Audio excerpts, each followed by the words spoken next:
decade back, around in 2010, I and myself, Nadeem Wagan, sitting around here, we start surfing about the horror movement on internet ना. So हमें कुछ नहीं मिला internet पे सूर्य भाषा के हवाले से. जब हमने देखना शुरू किया सूर्य भाषा के हवाले से तो इंटरनेट पे कोई चीज़ हमें नहीं मिली. एंड वी वर सरप्राइज्ड कि हॉरर मूवमेंट सब कॉन्टिनेंट की इतनी बड़ी मूवमेंट और उसके लिए कोई भी लिटरेचर इंटरनेट पे अवेलेबल नहीं था. आई एम टॉकिंग अबाउट 2010, 10 साल पुरानी बात है. इंटरनेट भी उस टाइम काफ़ी आगे था, लेकिन कोई खातर ख्वाह मटीरियल नहीं था वहाँ पे. सो वी डिस्कस टुगेदर कि हमें इंटरनेट की दुनिया में कम से कम सूर्य भाषा के हवाले से, हॉरर मूवमेंट के हवाले से लिटरेचर को इस प्लेटफॉर्म पे ले आना चाहिए कि ज़्यादा से ज़्यादा लोग उसको देख सकें, पढ़ सकें. सो आइडिया ऑफ फार्मिंग सूर्य भाषा स्टडी सर्कल्स उस दिन से इमर्ज हुआ. इट वाज जून, 12 जून मुझे याद है. हम ऑफिस में बैठे थे, दोनों एक ही ऑफिस में जॉब करते थे.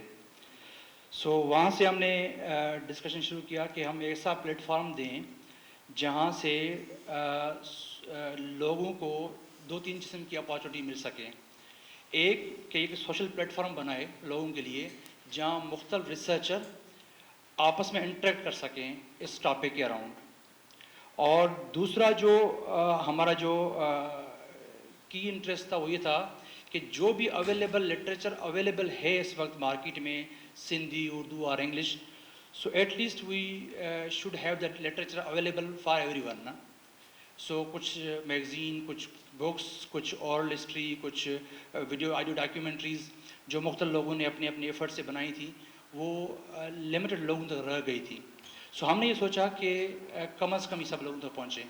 सो हमने एक प्लेटफॉर्म दिया रिसर्चर को और जो रिसर्च इंटरेस्ट रखने वाले लोगों को कि अवेलेबल लिटरेचर को रिव्यू कर सकें.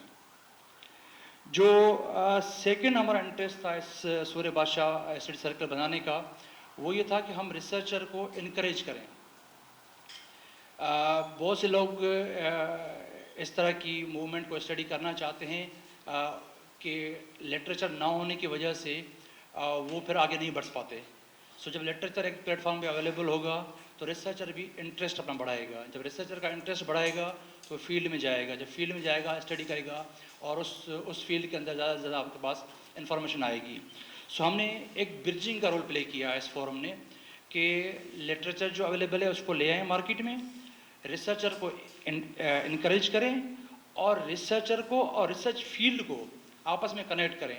बहुत से लोगों का इंटरेस्ट था कि हम इस्लामाबाद में बैठे हैं, हमें एक्सेस नहीं है नवाब खिपरो का, हमें एक्सेस नहीं है सांगड़ का, हमें एक्सेस नहीं है कंसंट्रेशन कैंप के जो सर्वाइवर है उनका. सो हमें नहीं पता कौन कहाँ पे है.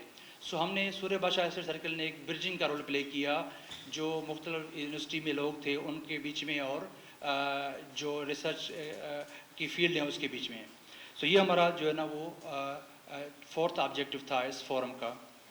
और लास्ट हमारा जो ऑब्जेक्ट था वो ये था कि इस मूवमेंट के ऊपर सही माने में अनबायस्ड तरीके से रिसर्च होनी चाहिए और वो रिसर्च स्टेट ओन करे. और जब तक स्टेट किसी मूवमेंट को ओन नहीं करेगी, उसके लिटरेचर को ओन नहीं करेगी तो मेन स्ट्रीम में नहीं आएगा. सो हमने सोचा कि इसके अवेलेबल लिटरेचर जब आएगा, नए रिसर्चर आएंगे, नए क्वेश्चन आएंगे इसके ऊपर, सो फिर स्टेट को सोचना पड़ेगा कि इतनी सारी बड़ी मूवमेंट चली है इस खित्ते के अंदर, सो उसको ऑनरशिप के लिए आगे मूव किया जाए. सो 10 साल की कोशिश है, हम आस्ते आस्ते स्लो फेज में आगे बढ़ते आए हैं. सो इस स्टेज पे पहुँचे हैं कि अब हम इस बात को रियलाइज़ कर रहे हैं कि बहुत से लोग ये बात कर रहे हैं, उसमें हॉरर मूवमेंट में पीर साहब के फॉलोअर हों, लिटरेरी लोग हों, रिसर्चर हों, सब ये कह रहे हैं कि this is the untapped part of history, जिसको बिल्कुल टेप नहीं किया गया, जिसको बिल्कुल रिसर्च के हवाले से नहीं देखा गया, स्टडी के हवाले से नहीं देखा गया. सो ये हमारा लास्ट एजेंडा था सूर्य भाषा स्टडी सर्कल का. सो इसका बताने का मकसद ये था कि आज जो जिस बुक लॉन्चिंग है, जिस बुक की उसके आथर आफ्ताब नबी साहब हैं, उसकी रिसर्च थी ये 1996 में आफ्ताब नबी साहब ने ये आर्टिकल, रिसर्च आर्टिकल पब्लिश किए थे डॉन न्यूज़ में. और क्योंकि मैंने बताया था कि सूर्य भाषा स्टडी सर्कल का ایک جو ہے نا وہ ہمارا ایجنڈا یہ تھا کہ اویلیبل مٹیریل کو سب لوگوں تک پہنچائیں گے. تو جو آلریڈی ریسرچ کی گئی تھی اس کو ہم سب لوگوں تک لے آئے ہیں, آپ لوگوں تک لے آئے ہیں. سو اس حوالے سے سورہ بچہ اسٹڈی سرکل نے یہ پہلی کتاب اپنی پبلش کرائی ہے جو کہ آفتاب صاحب کی ریسرچ تھی. سو وی ریئلی اپریشیٹ آفتاب صاحب, آپ اس زمانے میں اتنی بڑی زبردست ریسرچ کی تھی آپ نے. سو اب موونگ آن,